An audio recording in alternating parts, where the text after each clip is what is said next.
Hello everyone. Tonight, I've got a batch of chilling tales to share with you.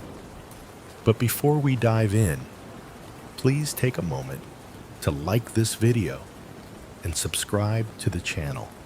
Your support helps me keep creating even better content.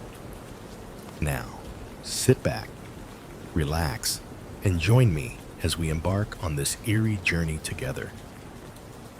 I never thought I'd regret stopping to help a stranded motorist until I spent the darkest hours of my life trapped in that downpour. I was driving home from a friend's house in mid-June when the thunderstorm hit.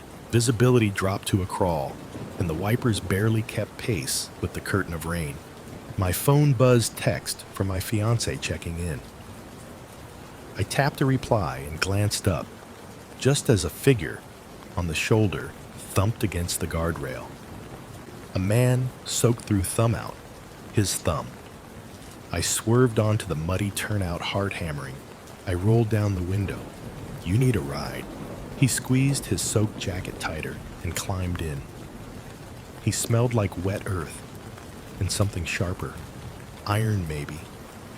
His eyes were sunken circles of red under tired lids. He nodded, voice a rasp. "Thank you." My car broke down up the road. He handed me a slip of paper with an address, Oak Hollow Road. I crossed it out. "I'm headed home. I can take you to town." He stared at me, expression blank. "Anywhere away from here." I salted my hands on the wheel and pulled back onto the slick asphalt. The rain pounded the roof so hard I could hardly hear him breathe. I turned on the defroster windows, fogged up instantly. He rubbed the glass, revealing a pale finger and cracked nail. "Better," he muttered. We drove in uneasy silence, the highway lights smeared by the downpour. Curiosity got the better of me. "What happened to your car?" He tapped the window, so I stopped. He pointed down the road, a mangled sedan, half submerged in a ditch, rear end bent like twisted metal. He exhaled, slid off the embankment, but I got out. He closed his eyes. Then I heard it. I waited for him to continue. The wipers thwapped. "A voice," he said, calling my name. He swallowed. I ran. Unease settled in my chest, but I forced a smile. "Happens in storms. Wind echoes." He shook his head. "Not wind." He leaned forward, voice low. It invited me to come back. A flash of lightning followed by thunder rattled the car. My knuckles whitened on the wheel. "Invited you." He nodded, eyes locked on the road. "They said they'd show me where my sister's body was. I wanted to bury her properly." My blood ran cold. "Your sister?" He exhaled, jaw working. "She disappeared 2 years ago. They found her car here crashed. No body. Just her phone in the mud." My throat tightened. "Who's they?" He turned to face me for the first time. The pale interior light glowed off his hollow cheeks and pitch black eyes. "The drowned." He smiled softly, wet teeth gleaming. "They want company." I slammed the brakes. The car skidded tires, sending spray through the open window. His smile widened. "It's so lonely down there." I lurched forward, chest slamming the steering column. He leaned closer, voice urgent. "Help me find her." I snapped the wheel around and gunned the engine. "I'm taking you back," I shouted over the storm's roar.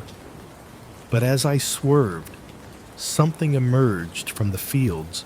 A pale shape hair clumped across a gaunt face, arms outstretched. It vanished before I could react. My heart pounded. I floored it toward town, headlights carving through sheets of water. I stole a glance at him. He'd sunk into the seat, eyes closed, humming softly. I risked a full stop when the road split one way, led to town, the other deeper into woods. The sign read, Oak Hollow Road 2 miles.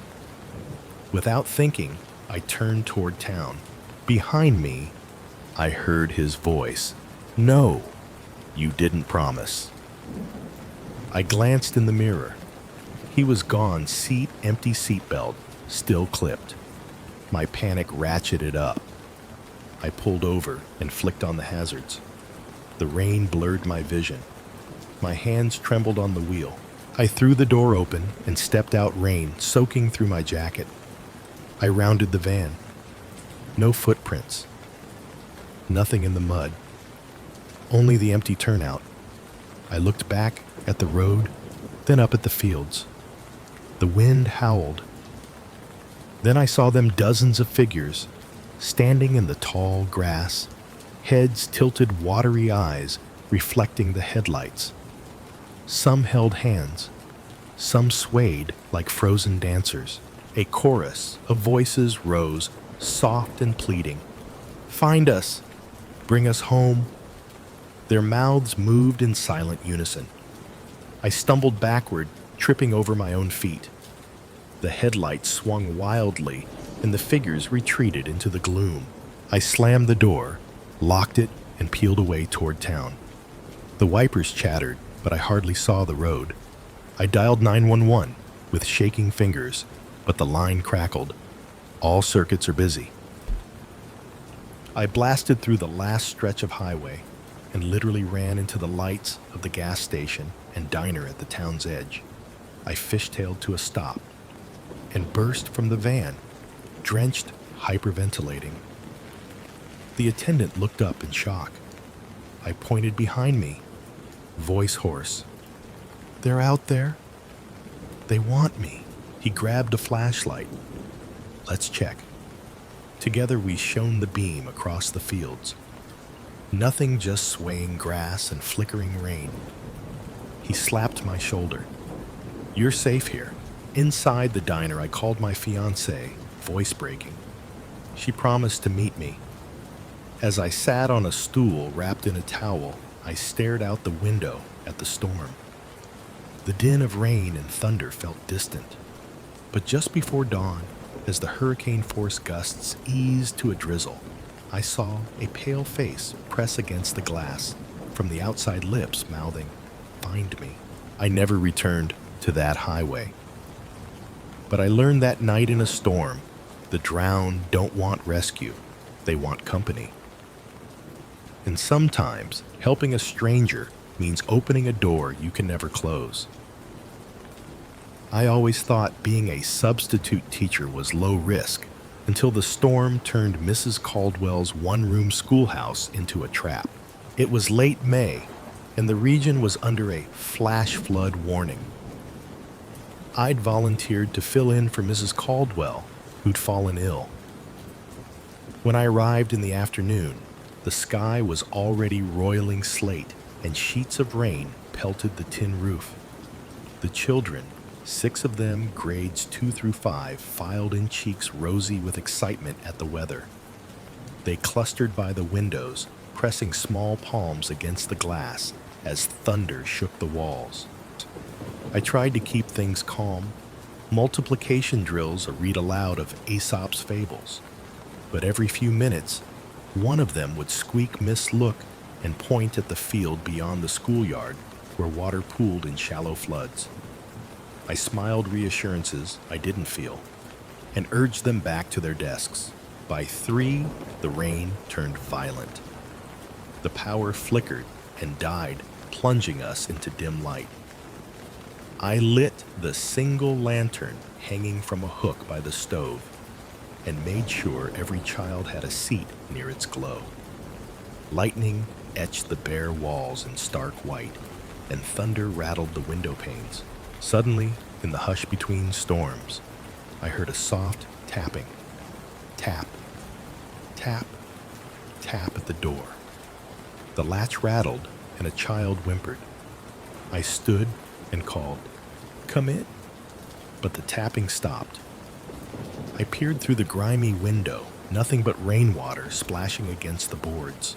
I returned to the lantern, but one of the second graders, Sam, tugged at my sleeve. There's someone out there. He pointed to muddy footprints tracking across the porch boards leading away toward the fields. They ended at the edge of the yard, disappearing into the rising water. I knelt beside him. Probably just the wind swinging the latch, I said, though I wasn't certain. The kids exchanged nervous glances. I turned back to the lesson, but the lantern guttered, smoke curling as if a breath had blown through the room.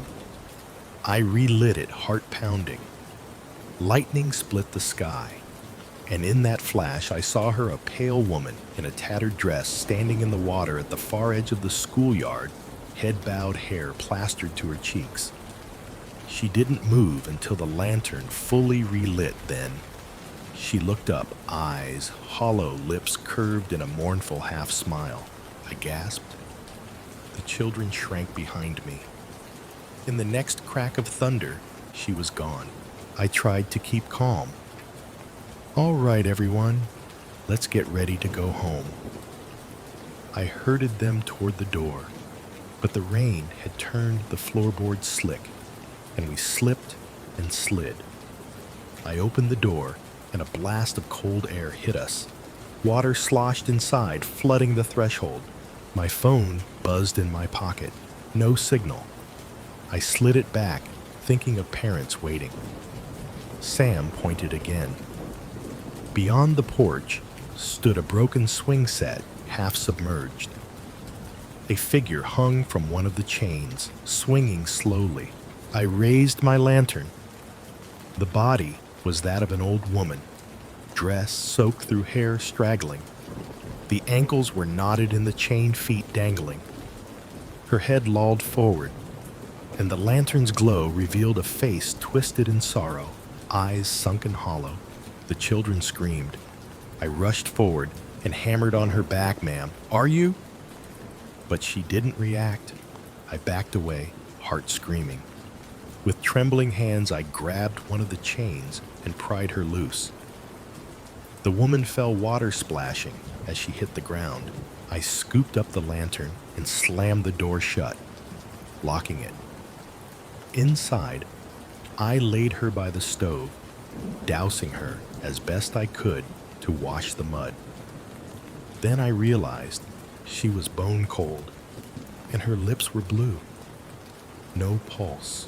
Tears welled in my eyes, and the children huddled behind me. A thunderclap shattered the silence. The lantern's flame flickered out. In the dim dark, I heard a rasp like breath from beneath the floor. "Miss?" A tiny voice whimpered. I knelt and touched the woman's hand. It jerked stiff fingers curling around my wrist. The lantern snapped back to life, illuminating the woman's face, turning toward me, eyes burning with sorrow and rage. I dropped the lantern, and it clattered to the floor, flame dancing across the wooden boards. The woman's body, convulsed limbs twisting unnaturally as she rose to her feet, dripping wet clothing. Tattered eyes, pure black. I screamed. The children shrieked.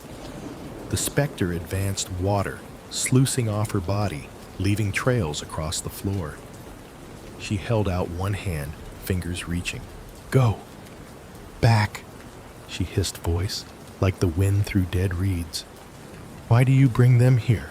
I backed away, dragging the children toward the stove for safety. The lantern's flame steadied, casting long shadows. The ghost circled the room, following us, drips echoing like soft footsteps. I grabbed Sam and bolted for the door, but it slammed shut of its own accord. I pounded the wood tears, streaming.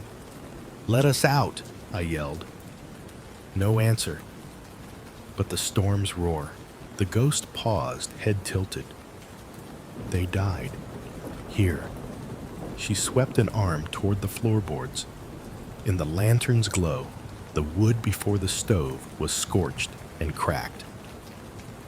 I knelt and brushed away the soot to reveal a faded emblem, carved into the plank, the school's founding date, and beneath it a name, Clara Caldwell. My blood ran cold. "That's Mrs. Caldwell," I whispered. The ghost moaned. "I stayed to teach them. They drowned in the flood, and I couldn't save them." I realized then, when the rain rose, their spirits returned, searching for guidance. But I was not their teacher. I was a stranger. I stepped forward, voice trembling. I'm sorry. I didn't mean to." She raised a hand. "Teach them, then go." Her form grew hazy watery. "Teach them well." I nodded, swallowing. I faced the children. "Okay, class, let's finish our lesson." My voice shook, but I spoke clearly, reciting the multiplication table. The ghost watched silent. The children repeated after me, voices small but steady. As we reached the end of the multiplication drill, the ghost drew closer, eyes softening. With one final glance around the room, she lifted a hand in a solemn nod and faded away like mist in the lantern light. I rushed to the door and hauled it open. The rain had eased to a drizzle. Parents' cars lined the muddy drive, headlights on. The children ran into waiting arms, shouting about Miss Caldwell and the ghost teacher. I never subbed there again. The next morning, the original Mrs. Caldwell returned, wet and shaken, but alive. She never spoke of Clara, and the schoolhouse showed no sign of damage. Yet whenever I hear rain tapping on my window, I whisper a silent promise to remember and to teach, not as a substitute, but as someone who cares enough to keep guiding lost souls home. I never imagined a roadside motel could become a death trap until the storm trapped me there. I was midway through a cross-country drive in late July when the deluge began. The sky darkened so quickly I thought it was night already. Rain hit my windshield in relentless sheets, and the wipers couldn't keep pace. My phone GPS recalculated no route found. I saw the small neon sign blinking on the edge of the highway, Rusty Nail Motor Lodge vacancies.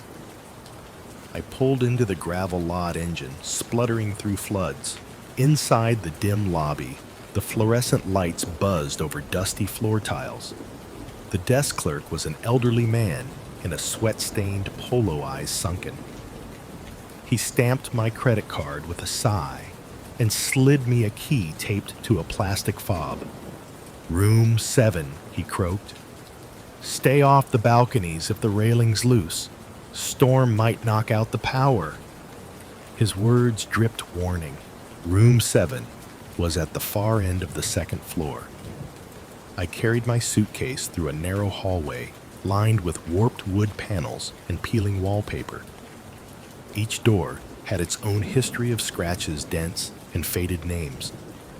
I shoved open 7 and flipped on the bedside lamp. It flickered but held. The single window looked onto the flooded parking lot headlights of stranded cars, half submerged under murky water. I unpacked and sank onto the bed, exhaustion lulling me toward sleep. Around midnight, thunder shook the building. A flicker of lightning illuminated the window, and I heard the railing creak outside, a long, low moan of stressed metal. I got up to secure the sash and found it already latched, yet damp footprints led out onto the narrow balcony. My heart thumped as I pictured someone pacing in the rain. A soft tapping came at the door. Tap, tap, tap. I froze breath, catching. I crept to the peephole, but saw only darkness. Another tap, then a voice low and urgent. "Please, let me in." It sounded female, terrified. I leaned my forehead against the wood and whispered, "Who is it?" No answer, but a faint sob. My rational mind fought panic. This place wasn't safe to share yet. I couldn't leave someone out there in this storm. I clicked the deadbolt and shook my head. "I'm sorry," I mouthed. The tapping stopped. Silence pressed in. I returned to bed and turned on the small TV.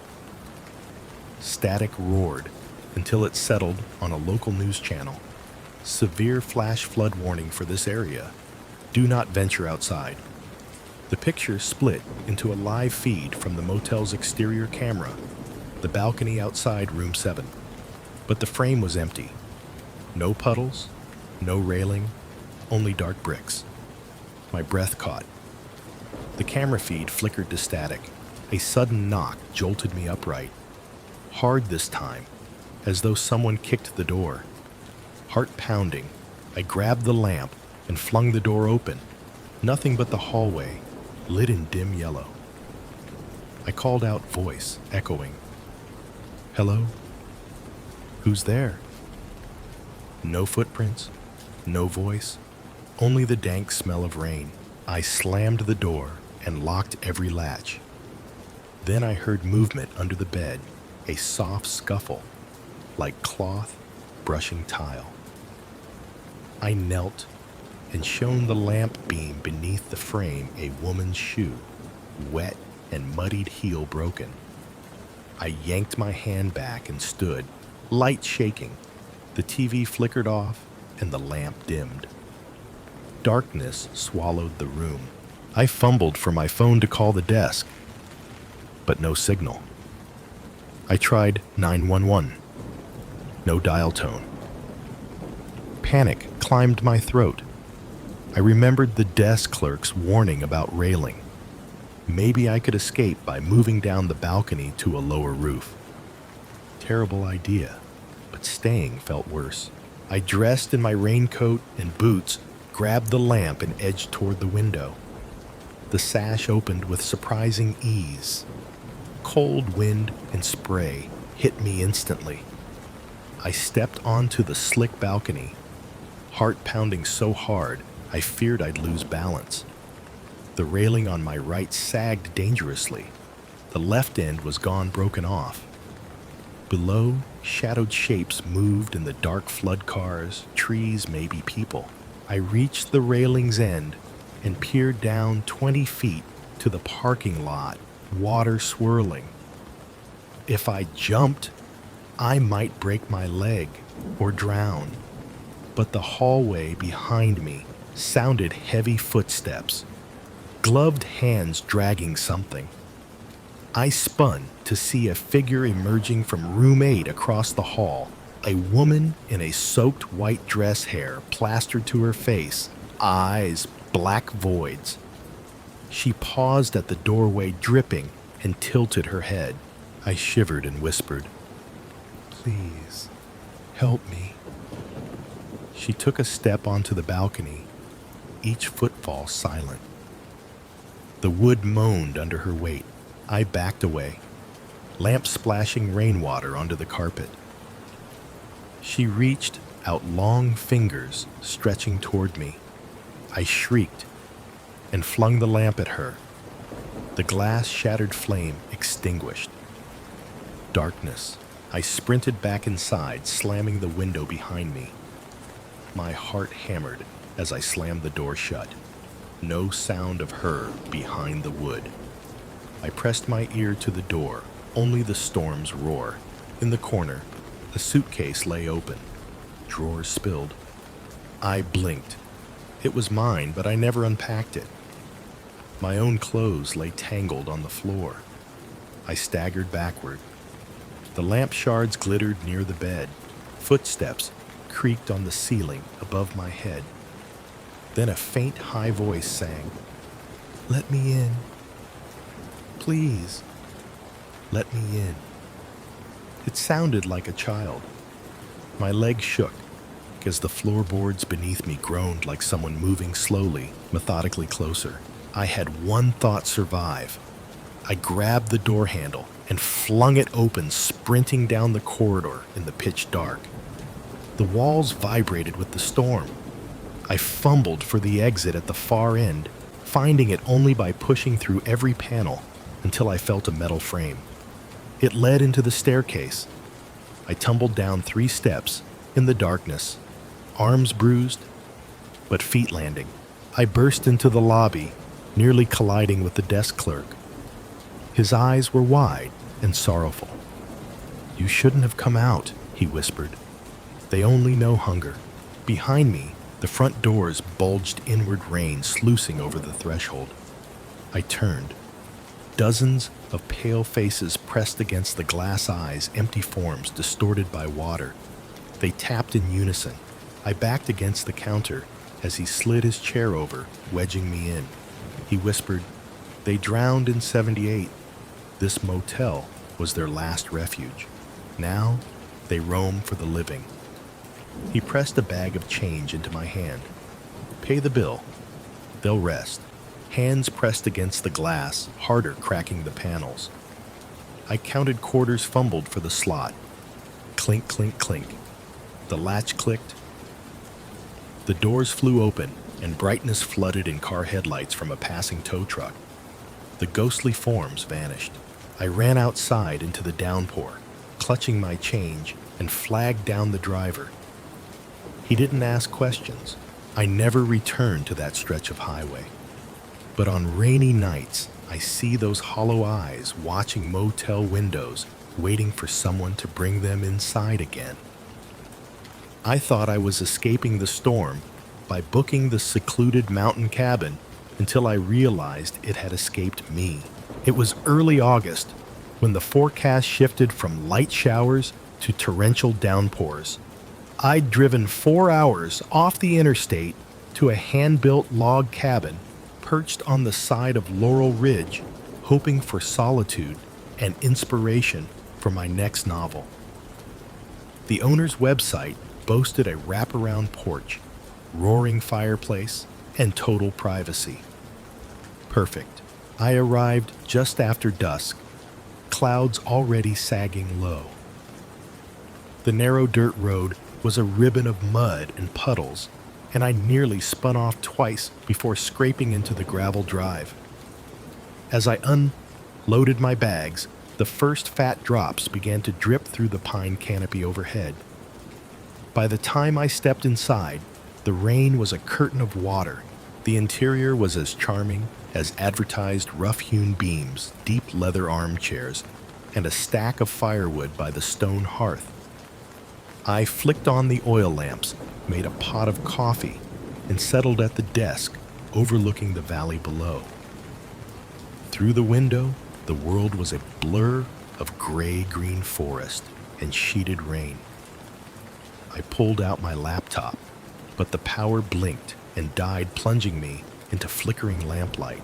Undeterred, I wrapped myself in a blanket and read through my notes. Every so often, thunder rolled through the valley, rattling the glass.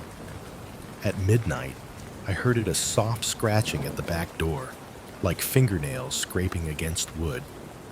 My heart thumped. I told myself it was a branch, but the sound persisted, slow, deliberate. I grabbed the lamp and crept through the living room. The back door's latch was raised, though I'd locked it. I pressed my palm against the cold wood and called hello nothing. With trembling fingers, I lowered the latch, and the door swung inward with a groan. Rain sluiced in, and a tall figure filled the frame, a woman in a threadbare dress, shoulders hunched, head bowed. Water dripped from her tangled hair in rivulets. She didn't move, but lifted her gaze when I snapped the door shut. In the lamplight, I saw her eyes, 2 empty sockets, black and slick. I stumbled back, heart racing. She raised a skeletal hand and tapped once on the wet porch boards. Then she turned and drifted into the woods, each footfall silent. The scratching faded into the roar of rain and wind. I bolted the door and backed away, breathing hard. My phone had no signal. The lamps flickered. A sudden crack echoed. I spun to see the fireplace stones shift, revealing a dark crevice at its base. From within came the faintest whisper. "Let me in." A cold dread pooled in my gut. I leapt to the hearth and slammed the poker against the stones, but they wouldn't budge. The whisper grew to a hiss. "Your warmth, your light." The lamps dimmed, guttering. I raced to the front door, only to find its knob spinning freely, no lock to turn. Outside, wind howled through the trees. A flash of lightning revealed dozens of pale forms lining the edge of the clearing, men, women, children, all with hollow eyes staring. I fumbled back to the hearth and pried at the stones again. This time they shifted, and a choked sob came from the opening. I peered in and saw a young girl's face half buried in dirt lips, moving without sound. The whisper became her voice. "I'm so cold." Adrenaline spiked. I yanked a lantern from its bracket and flung it into the hearth. The flame roared, illuminating the crevice packed with twisted limbs and mud-caked faces begging for release. They pressed upward, clawing at the stones. I slammed my shoulder into the hearth pillar. Stone cracked. The crevice snapped shut with a thunderous boom, and the house shuddered. The lamps flared back to full brightness. Silence fell ominous, absolute. I didn't sleep that night. At first light, I packed every bag, grabbed my keys, and fled down the mud-slick road. Behind me, through the swirling mist, I thought I saw the cabin's porch empty and still, but framed in every window was a face watching me go. I've never returned. But sometimes, when the sky darkens and rain rattles my window pane, I swear I hear the faintest scratching asking to be let in.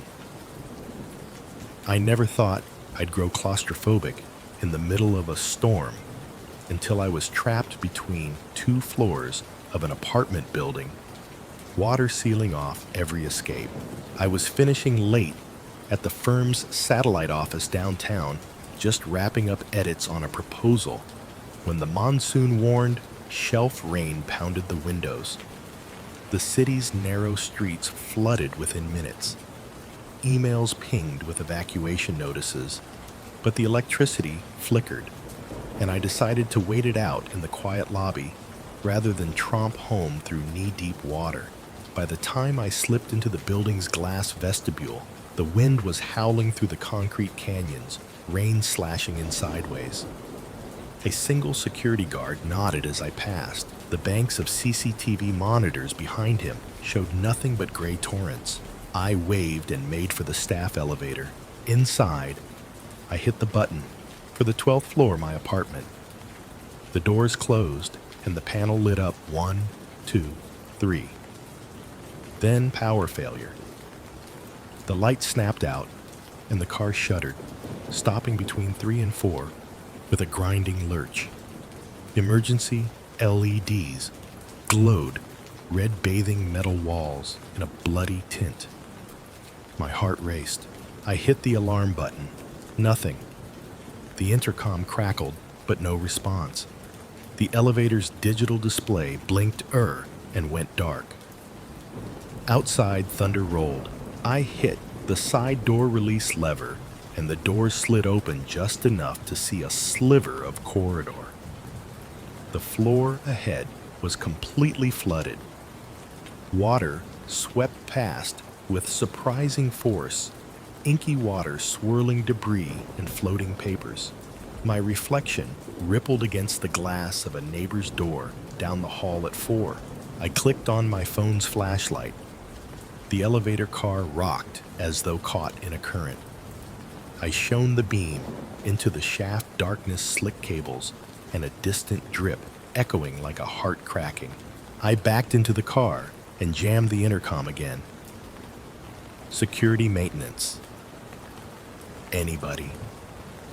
My own voice echoed back. A metallic creak came from above, something sliding against the shaft wall. I swallowed, panic ricocheting. The emergency light flickered. I slid down to the floor, hugging my knees, listening to the rain hammer the roof above and the water's low roar coming through the floor plate. After what felt like an hour, I heard footsteps outside, heavy boots sloshing through water. I pounded on the doors. "Help! I'm stuck!" A voice shouted back, muffled. "Hold on, I'll find the breaker." Relief surged, but the voice was faint and drowned by the storm. I yelled, "Hurry!" The footsteps retreated down the corridor. Silence returned. The elevator creaked again, as though the building itself shifted. My phone buzzed, a text from my spouse. "Are you home? Are you safe?" My reply, "Elevator stuck. Send help." No confirmation. I tried to stay calm. I inspected the car's emergency hatch, but it was locked shut. My breath formed clouds in the stale air. I tried the intercom one more time, static, and then a whisper. "Don't open the doors."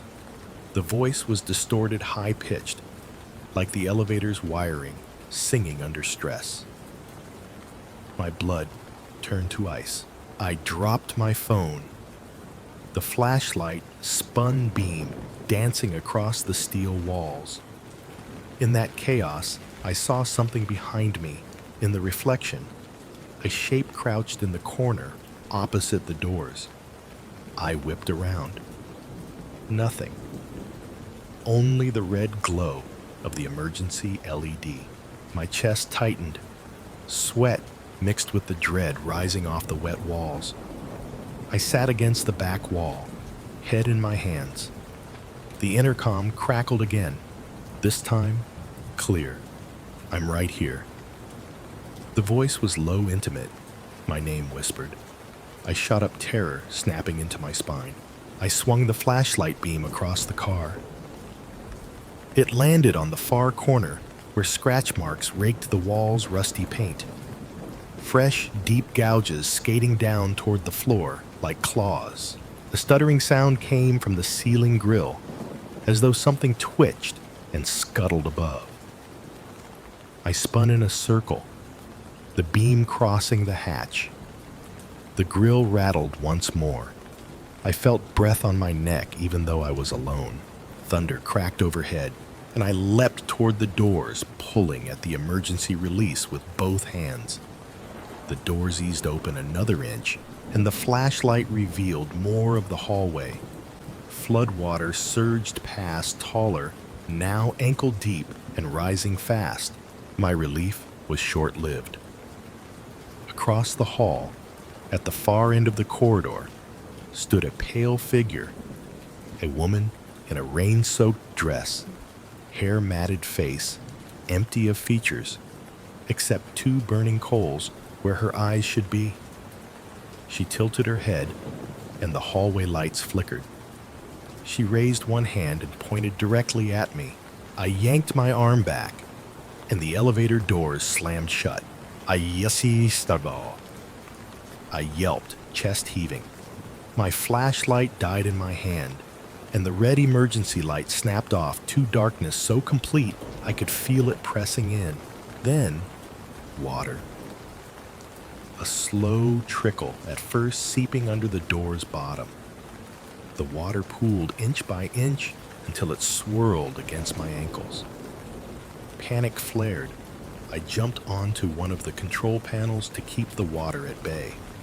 My knee thudded against the panel, and sparks flew, flickering the lights back on. In that brief glow, I saw the flood above the bottom door track, and something under the surface gliding past the doors.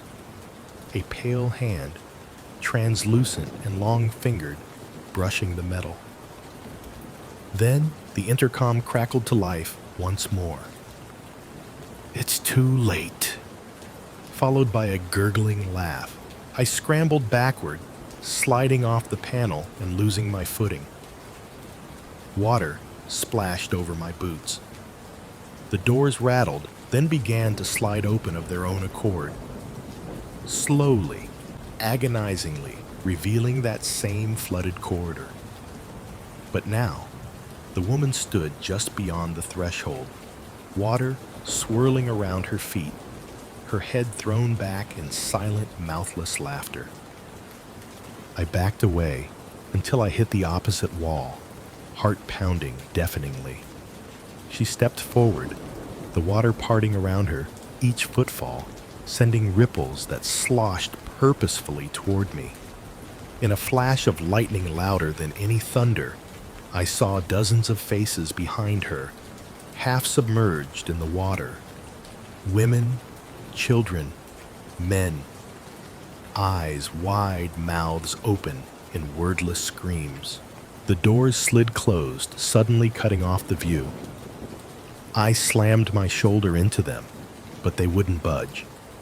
Sparks arced from the control console. The water reached mid-calf, then thigh-high.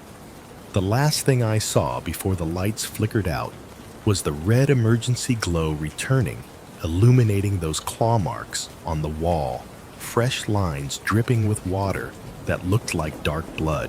When the building shook and I heard the pounding boots outside again, the doors finally slid open, upward, jolting me into the car. Two maintenance workers leaned in, faces tense in the rain gear. One hauled me out. I collapsed into his arms as they pulled me to safety. Behind us, the elevator car drained in seconds. The floodwaters sucked back down like a sucked breath.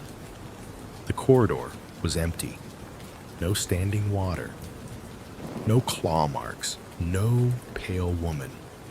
Only the smell of damp concrete lingered. I never took that elevator again. Even now, on stormy nights, I circle the lobby, first eyes on every bank of cars, searching shadows for a glimpse of those coals that were her eyes, hearing that gurgling laugh echo behind the walls. I never thought tending graves in the rain could be so personal until I heard my own name whispered from an empty crypt. I'm the night caretaker at Greenwood Cemetery, a sprawling field of mossy headstones and shadowed oaks on the outskirts of town. Most nights, I patrol the grounds, lock the gates, and check the mausoleum doors. It's solitary work until last week's storm. It began shortly after I finished my rounds. Fat raindrops rattled off the wrought iron gates as I climbed into the security shed to log my last check. Lightning split the sky and thunder rattled the old windows. I keyed in the final code and rose, planning to wait until the downpour eased before heading home. That's when I heard it, a soft scraping from the mausoleum entry, a low shuddering sound like fingernails against stone. My blood ran cold. The mausoleum had 6 heavy doors, all locked and sealed. No one was supposed to be inside. I grabbed my flashlight and stepped into the storm rain sluicing down my jacket. The path to the mausoleum was slick with mud. My boots squeaked as I hurried toward the stone building. The flashlight beam rattled ahead, illuminating rows of crypts carved into the walls. I raised my hand to knock, once then hesitated. The scraping had stopped. A hush fell, broken only by the storm's roar. I eased the door open and stepped into the foyer. The air was colder inside, damp with mildew.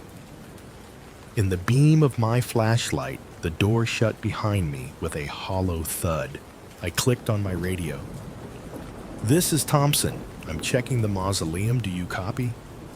Only static answered. I shivered and swept the light across the marble niches. All 6 doors stood closed, their bronze handles gleaming. Then I saw. Yes, Geschops. Then I saw.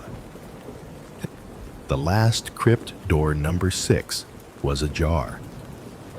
I flicked my light to the indentation beside the handle. Carved into the stone, Margaret Hall, 1923, 1947. My heart hammered. Mrs. Hall had died 78 years ago. I swallowed and stepped closer. The rainwater from the doorway pooled around my boots. I poked my flashlight inside the narrow opening. The interior was pitch black, but I made out a coffin draped in a lace shroud, yellowed and tattered. A soft sigh echoed behind me. I spun, heart leaping. My flashlight caught the wall to my right, where the name Thompson was carved on a small plaque right above my own face in the cemetery registry. My jaw went slack. I had never been interred here. I pressed my palm to the plaque, mind racing. The sigh came again, louder this time, rising from the crypt. My skin goosebumped. I stepped back and pointed the beam into number 6 again. The lace shifted, drawn aside by an unseen hand, and I saw her, a woman in a bilious white dress, skin stretched thin over bone hair, like black tendrils, eyes pitch dark. She leaned out, one arm reaching toward me. I stumbled backward, breath caught in my throat. The beam wavered, and lightning flashed through the small foyer window, illuminating her fully lips cracked with age, mouth curved in a sad smile, one finger beckoning. I shouted, "Stop!" But my voice was swallowed by the storm. My foot slipped in the water, and I fell against the wall. The woman lifted herself from the crypt, sliding onto the floor, as though grown liquid lace, trailing behind her. I scrambled to my feet and back toward the door. The same door I'd closed moments before, but it wouldn't budge. My hands shook as I pounded, heart hammering. Behind me, she advanced each step, soundless, on the slick marble. She tilted her head, eyes hollow. "I've been waiting, George," she whispered. The name froze me. I fumbled for my radio. Dispatch him. Static, then that same soft breath. "We miss you." The radio cracked off. "George," she breathed again, gliding closer. "Why did you leave me?" My mind reeled. You're gone." My voice trembled. She smiled, soft and mournful. I waited. She reached out. I saw at her wrist a faded metal tag, Margaret Hall, etched in spidery script. A thunderclap rattled the building. In that flash, I grabbed the crypt door's bronze handle and wrenched it shut. Lace trailed under the crack. I jammed my shoulder against the stone wall, panting, soaked to the bone. The foyer fell silent, only the hiss of rain outside. I pressed my ear to the door. The scraping stopped. No whispers.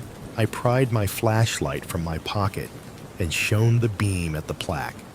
It now read only Margaret Hall. My hands trembled. I stepped back, fumbling at the radios and keys I'd dropped. Lightning flickered one last time, illuminating 6 sealed crypts. No open doors. No ghostly figure. Only cold marble and the echo of her voice. "Stay with me." I flung myself at the mausoleum doors, and they swung free. I ran without looking back, kneeling in the mud to catch my breath by the gates. The rain washed down my face as I backed toward the security shed. Inside, I locked the windows and doors and collapsed on the bench, shaking. My radio crackled softly. My name. "Thompson. Are you all right?" I rasped a reply and never set foot in Greenwood Cemetery again. Sometimes, late at night, I swear I hear that soft whisper on the wind, "George, don't go." And I wonder if Mrs. Hall still waits in the dark for someone who once promised to stay forever. I'd always believed that a late-night flood rescue would be a straightforward job, until I found myself fighting for my own life on a narrow country bridge. I'm part of the volunteer swiftwater rescue team, called out whenever the local creeks overflow. That night in late September, the forecast warned of unprecedented rainfall. By 10 p.m., every road but the main highway was submerged. My partner and I suited up in dry suits and headed to Old Mill Road, where the Panic Creek had burst its banks. We arrived to find the 2-lane bridge waist-deep in surging water. A lone sedan teetered on the far side headlights, carving pale shafts through the sheets of rain. Inside sat an elderly man white-knuckled on the wheel, every instinct screaming at him not to move. "Stay in the car!" I shouted over the roar. We anchored our line to the guardrail and slid into the flood. The current grabbed me like an iron fist yanking at my feet. But I inched forward, tethered to my partner on shore. As I reached the car, lightning split the sky in electric bloom that turned the flood into a writhing mass of silver. The man's eyes were wide with terror. "Please," he gasped. "Don't let them take me." I fumbled the door release.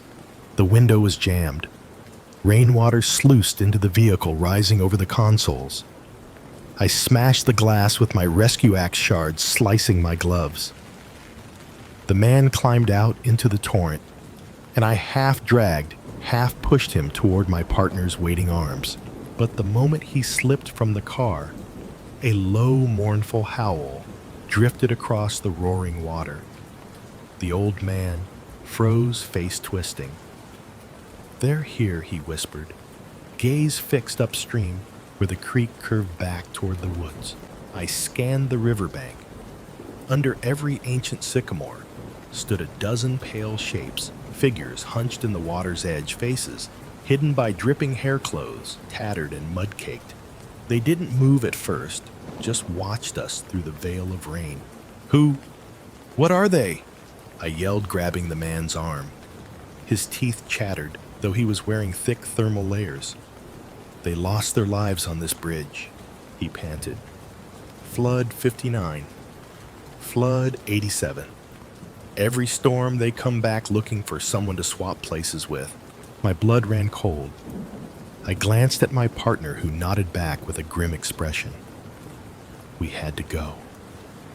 I secured the man's harness and gave a signal. My partner heaved, pulling us both inch by inch toward dry land. The pale figures remained motionless until the current pushed us past them. Then they stirred, stepping into the torrent. Each movement was too fluid, too silent. They raised one arm in unison, beckoning. A bolt of lightning struck the far bank, illuminating their faces. Hollow eyes ringed in shadow, mouths frozen in silent screams. Water poured from their hair, washing down their emaciated forms. I swallowed, hard, vision blurring. "Faster!" I shouted, lunging forward with the man. Behind me, I heard footsteps in the water, dozens of feet splashing as they advanced. The man screamed, a raw, broken sound. Halfway back, my partner slipped and went under our safety line, whipping taut. I felt the old man's grip loosen as the current snarled at us. I lunged, catching his arm, just as a rotted hand brushed my shoulder. Cold, clammy, and impossibly strong. I kicked frantically, breaking free of that touch, and we surged the final yard to the rail. My partner hauled us up, and we scrambled on to dry ground, soaking wet and trembling. We slumped against the guardrail, gulping air, as the old man leaned forward, retching into a puddle. I scanned the bridge. The floodwaters churned, but on the far side above the submerged sedan, We saw them march in a single file across the asphalt, pale silhouettes with dripping hair and cold dark eyes crossing toward us in a silent procession. Lightning flashed, and they paused at the railheads, tilting as if studying us waiting. My partner and I grabbed the old man, and we didn't stop running until the comfort of our truck's headlights carved a safe circle around us. When I looked back from the highway, the bridge was empty. No sedan, no specters, only the flood roaring beneath. We reported a no-show to dispatch the car. The figures, nothing but floodwater and rain-slick asphalt remained. That night, I swore I'd never take another flood call. But whenever the skies darken and the rain starts to pound, I feel that clammy brush on my shoulder and hear that hush of hollow voices beckoning me back to the bridge. And I remember that every storm brings the drowned home hungry for someone to swap places with. I still remember the first time the rain chased me home. It was late October, and I'd been working the night shift at the diner on Route 14. The storm had roared in just as the clock struck 3, slamming sheets of water against the grease-streaked windows. By the time I locked up, the sky was a roiling cauldron of dark cloud and flickering lightning. I reached my car, a battered Honda Civic, only to find its tires spinning uselessly in the mud of the gravel lot. I sat in the driver's seat, fists clenched tight on the steering wheel, willing the engine to roar to life. The rain pounded the roof like a million tiny hammers. After several failed attempts, I released the brake and coasted backward, splashing through puddles until the car caught a patch of firmer ground. I floored it, hoping to escape the diner's parking lot before the storm could do worse damage. Down the highway, visibility was near zero. Headlights carved pale shafts through the darkness, illuminating nothing but the endless walls of rain. Every so often, I passed an overturned sign or a fallen branch. The radio crackled with static. Then a voice, "Stay off Route 14 tonight." Before it could say more, the channel switched to music tinny and distant. I tapped the brakes when I saw the crumpled body by the side of the road. At first, I thought it was a deer, a common enough sight. But as I slowed, the animal's shape shifted disturbingly. A man slumped against the guardrail, soaked through. He wore a dark trench coat, drenched face obscured by hair plastered to skin. Something about the way he sagged made my gut twist. I eased the Civic to a stop, a few feet past him, my heart hammering. The rain sounded deafening now, drowning out my own heavy breathing. My door protested as I opened it, and a cold blast of wind hit me like a physical force. I grabbed my flashlight from the glove compartment, an old thing half-dead battery, and grabbed the handle. "Sir, are you?" I called, voice cracking. The flashlight beam danced across his still form. No response. I crouched, rain dripping onto my collar as I drew closer. His head lolled at an unnatural angle, mouth half open, lips blue. I hesitated. Something felt wrong, but I dared to shine the light across his face. His eyes were open, pupils dilated, reflecting the beam like dark mirrors. He stared straight at me, and in that instant, I felt ice spike through my chest. His eyes were utterly devoid of life, yet they became alive in that unholy stare. I yanked back, heart racing, and tripped over a tangle of slick roots sprawling onto my back in the mud. The flashlight skittered its beam wild. A low rasp came from the man's throat, an animal's rumble that froze blood in my veins. I scrambled backward, hands sinking into soggy earth. In the corner of my eye, his form slid away from the guardrail limbs, bending at impossible angles. Rain plastered his coat to his emaciated frame. He rose joint by joint, as if carried by bloodless strings. I scrambled to my feet and darted for the car, reaching the door and slamming it shut, locking both doors. My breaths came hard, chest heaving. Lightning flashed, carving the road in stark relief. In that quick white burst, I saw him standing, 30 feet behind the Honda, head tilted watching. I fumbled for the key in the ignition knuckles, white praying. The engine sputtered unwillingly, then roared. Tires spun one last time, then the car lunged forward, fishtailing through the slick road. My headlights caught his shape in the rearview mirror, but when I blinked, he was gone. The rest of the drive home was a blur of roaring engine, spinning wipers, and my own racing thoughts. I replayed every moment, second-guessing myself. Was he dead? Why did he stand? Why did he stare ahead?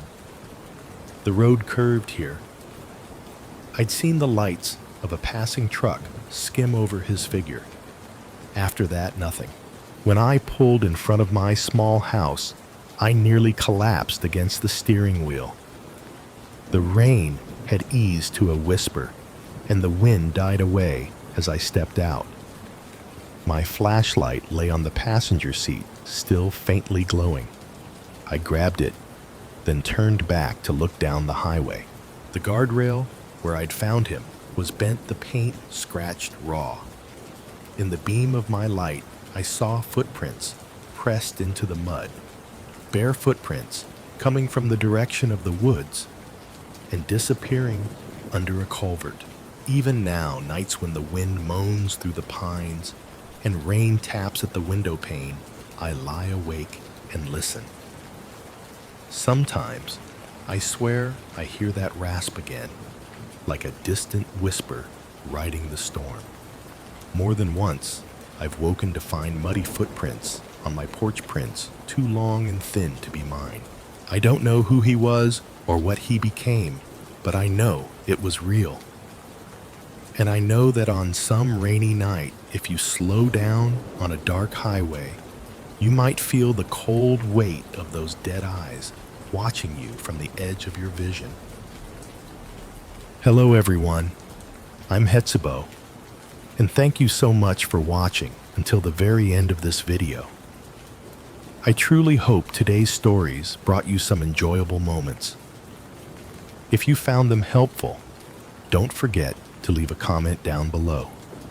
Every bit of your feedback helps me improve and continue creating quality content. See you in the next video.